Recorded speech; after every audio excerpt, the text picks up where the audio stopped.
दीदियां पिछले कुछ समय से लगातार विरोध प्रदर्शन पर हैं। वो अपनी 10 सूत्री मांगों को लेकर प्रदर्शन कर रही हैं और ये प्रदर्शन लगातार कई महीनों से जारी है। बैसा प्रखंड के सीएलएफ कार्यालय में जीविका दीदियों ने तालाबंदी कर धरना प्रदर्शन किया। कार्यालय के आगे खड़े होकर उन्होंने जमकर नारेबाजी की। ये प्रदर्शन 10 सूत्री मांगों को लेकर किया गया। जीविका दीदी, मुन्नी देवी, सरिता देवी, नीलम देवी समेत कई जीविका दीदियों ने इस प्रदर्शन में हिस्सा लिया। इन सभी का कहना था कि हमारी मांग मुख्य रूप से सभी कैडरों को नियुक्ति और पहचान पत्र देना है। जब तक हमारी मांग पूरी नहीं होती तब तक हम वापस काम पर नहीं लौटेंगे। जीविका सीएफएल कार्यालय पर ताला लगा रहेगा।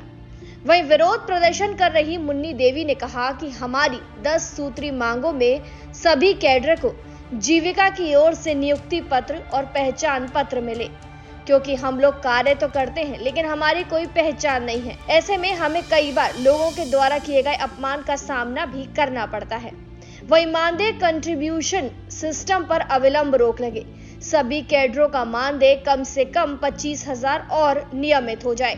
जी हाँ, जहां उन्होंने मानदेय बढ़ाने की बात की तो वहां उनका ये कहना था कि सरकार उन्हें 2 से 3,000 रुपए देती है, जिसमें उनका गुजारा नहीं चलता और साथ ही ये जो मानदेय दिया जाता है वो उन्हें कई बार समय पर भी नहीं मिलता।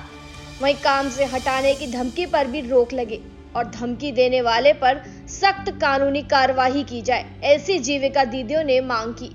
जीविका दीदियों ने कहा कि सभी कैडरों का क्षेत्र भ्रमण भत्ता कम से कम 3,000 रुपया हो।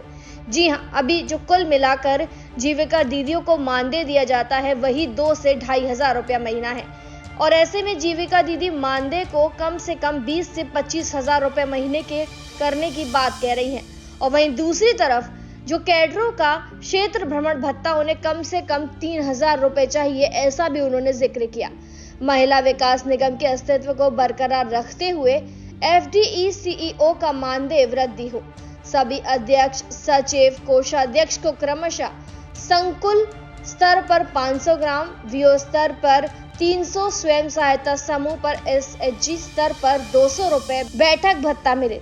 मतलब जहां पर जो जीविका दीदियां बैठक के लिए जाती हैं, ऐसे में उन्हें उनके भत्ते भी मिलने चाहिए।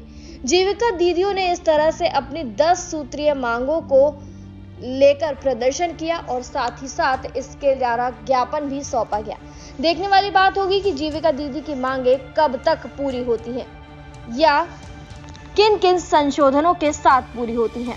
फिलहाल जानकारी में इतना ही। तमाम ऐसी वीडियोस के लिए आप जरूर सब्सक्राइब करें news state Bihar Jharkhand. News nation अब व्हाट्सएप पर खबरों की ताजा अपडेट के लिए न्यूज नेशन के इस क्यूआर कोड को स्कैन करें।